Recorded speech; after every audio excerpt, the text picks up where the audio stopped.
Bonsoir, mesdames et messieurs. Je suis très heureux d'accueillir ce soir la Première ministre. Le vent n'emporte que les feuilles, mais pas le reste. Elle n'aura pas raison de nous.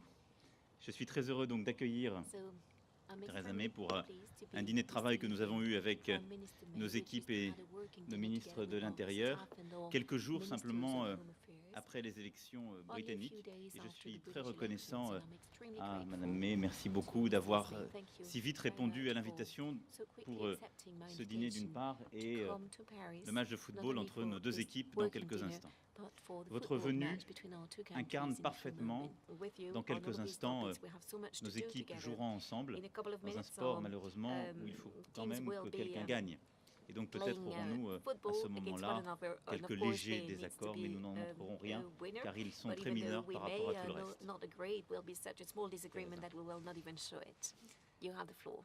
Thank you very much, Emmanuel. And as you have said, the United Kingdom and France work side by side together in so many different areas.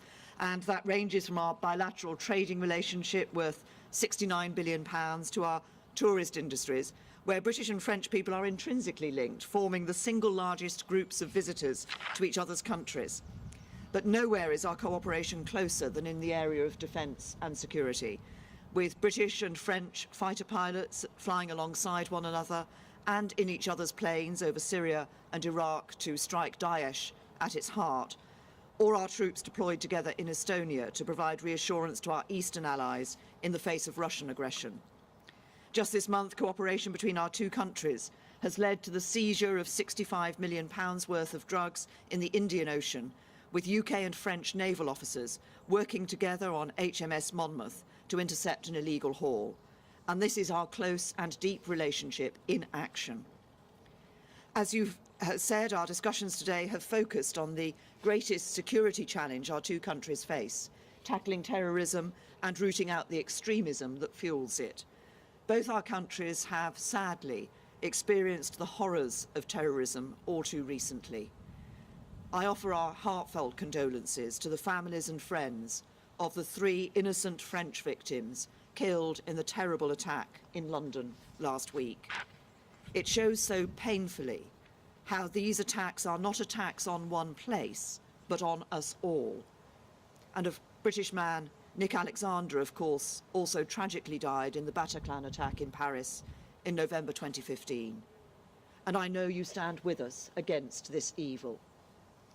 And tonight, as you've just heard, President Macron and I will join the England and French football teams and the fans at the Stade de France to honour the victims of the London Bridge attack.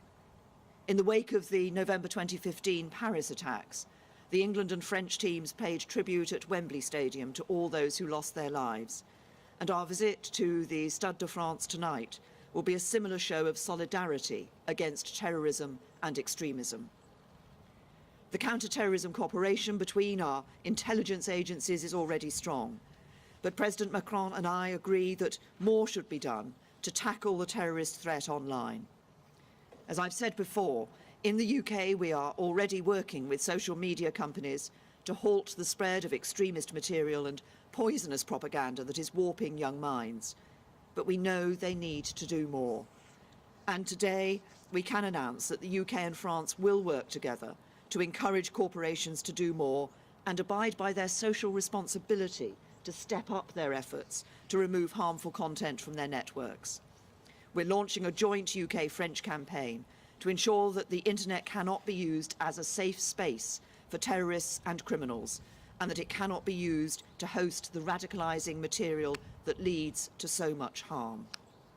We will lead joint work with the tech companies on this vital agenda, including working with them to develop tools to identify and remove harmful material automatically.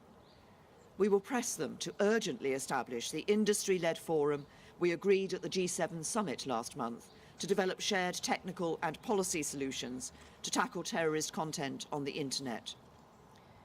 Crucially, our campaign will also include exploring creating a legal liability for tech companies if they fail to take the necessary action to remove unacceptable content. The Home Secretary and the French Interior Minister will meet in the coming days to drive forward this important work, and we are united in our total condemnation of terrorism and our commitment to stamp out this evil. Finally, on Brexit, we have been very clear that we want to maintain a close relationship and a close partnership with the EU and individual member states into the future, including in the areas we've discussed this evening.